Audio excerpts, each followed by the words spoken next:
Hi, today I am proud to showcase the armature that I have just built. I'm kidding. It's not much to look at, I know. But this armature is a critical step to the next step of this phase. The armature is going to support this, the mag R.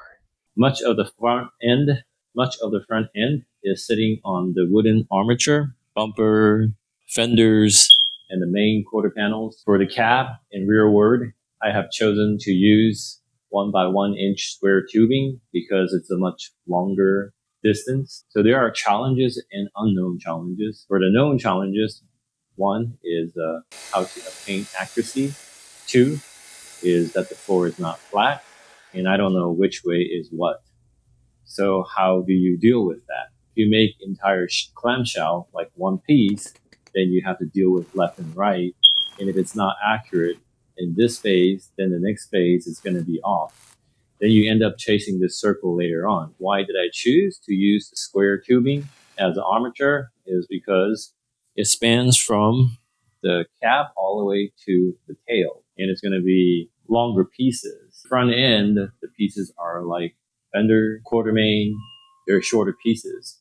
So the idea is that it's origin to itself, which means that if that side is higher, the floor, it's not tied into here. So whatever happens here on this fender, as long as it's correct to its origin, then it's fine. So that's part of the design criteria I had for myself, is to deal with a imperfect leveling floor. The other challenges are accuracy, as well as I don't have High grade special tools like a really flat floor or a jig system. I fabricated two jigs. One is out of an MDF board and another one's out of steel tubing, 3-axis for the corners. So how did I check that? I scanned this after building the armature. I scanned it back in to line up with the data that I had already had. Number one thinking is how do I build it and manage it myself? So that if it goes wrong, there's a way I can recover. And in this scan, it shows that the deviation is not that much.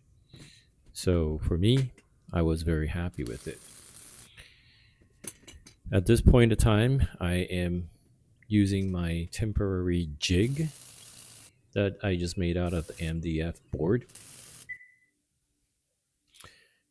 This is an exciting piece of machinery. My 3-axis jig that I built out of spare tubes. Nothing exciting, but it works.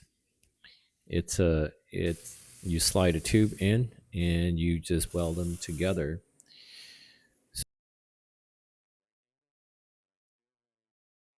Bubble. The bubble is toward the rear line, and the slope. This was my temporary welding jig. Now I'm going to recycle this. I'm cutting this piece of the MDF. I'm going to use it for the roof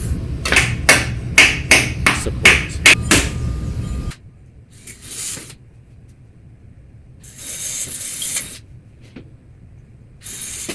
Here I am mounting the final MDF for the rear, which the engine bay hatch will be sitting on.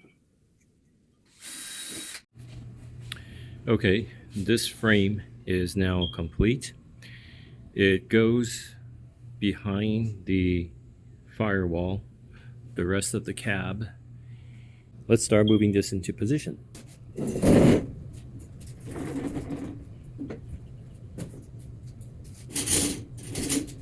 Steering this, moving it around, it was like steering a boat.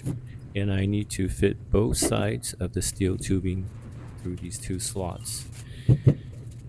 So this is a testament that the data dimension and the build dimension came out perfect.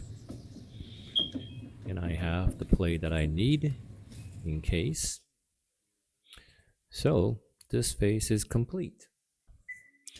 In the next episode, I'm going to build out the roof and as well as work on the lower sill. Building this took hours of 3D printing, which led to a problem. The blue tube coming off from the feeder end or the extruder end. Sunlu sends me this PLA connector because I print big parts and I leave them over the night. And many times with the 1 kilogram, 1 kg rolls, I either have to swap out before I go to bed, or I have to wake up in the middle of the night and change a new roll.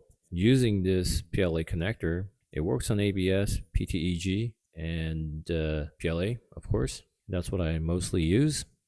I find it pretty handy. All you have to do is slice the filament in half, and then you put it into a tube. 7 seconds later, you take it out, but you got to hold it there for a few seconds till it cool off, and then you cut off that clear tube, and then you keep going.